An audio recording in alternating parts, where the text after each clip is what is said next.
बारा चाहिँ धेरै जस्तो सगुनहरूमा युज हुँदो रहेछ। वो पकाउन चाहिँ एकदमै सजिलो, सेम ब्याटर चाहिँ रेडी गर्ने हो है, यो इन्ग्रेडियन्ट्सहरू हालेर। तर यो अलिक बाक्लो हुनुपर्ने रहेछ कि बाराको लागि, अनि चामलको पिठोले हालेर चाहिँ मैले बाक्लो बनाएँ है। अनि मामुलाई बारा पकाउन आउँछ त? आउँदैन, फर्स्ट टाइम यो बनाउँदैछु होइन। आउँदैन भनेर बस्नु हुँदैन के, ट्राई गरेर हेर्नुपर्छ। अलिक बढी फिट्नुपर्ने रहेछ, अनि पानीमा फ्लोट भयो कि भएन भनेर चेक गर्ने। फ्लोट भयो भने चाहिँ रेडी भयो। युट्युबमा हेरेर बनाउनु भए भइहाल्छ नि।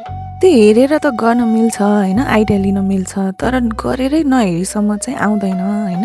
कोसिस चाहिँ गर्नै पर्ने रहेछ कि, गरेरै नहेरेसम्म कहाँ आउनु। ट्राई चाहिँ गर्नुपर्छ कि।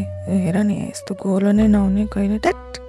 कोसिस गर्दा गर्दा अनि यसरी पानी ब्याग हाल्दै मजाले होइन, यसरी गोलो बनाउँदै सेप मिलाएर अनि टक्क खसाल्ने कि। खसाल्दा पनि फेरि डल्लो पर्ने। हे तेरिका, आउनेहरूलाई त एकदमै सजिलो के है।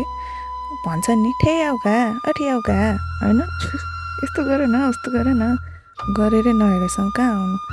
कोसिस चाहिँ गर्नै पर्छ है। खाना चाहिँ सजिलो है, बारा पकाउन चाहिँ अलिक भन्दा धेरै गाह्रो लाग्यो है। ब्याटर मिलेन भने मिल्दैन के पकाउँदा। हेर्दा कति सजिलो होला जस्तो छ है, डोनट जस्तै देखेछ है। गर्दा गर्दा कोसिस गर्दा गर्दा बन्न चाहिँ बन्यो है। मैले कोसिस चाहिँ गरेँ हो। अब हेरौँ कस्तो बन्छ। अब मिठो भयो नि, अब मिठो भयो पनि अब खानु परिहाल्यो। ल यतिको बन्यो। ल बन्यो त मामु? बन्न त बन्यो, तर पर्फेक्ट बनेन कि। अब नेक्स्ट टाइम झन् राम्रो गर्ने कोसिस गर्छु।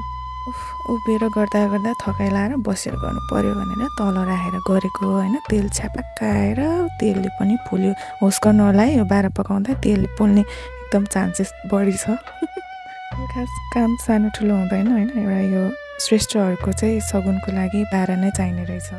यो अर्डर आएको थियो है, उहाँले गरेर यतिको चाहिँ बनाउँदा जाने है। हो रहेछ है मामु, गरेर हेर्नु पर्ने रहेछ। त्यही त, ट्राई नगरेसम्म कहाँ हुन्छ।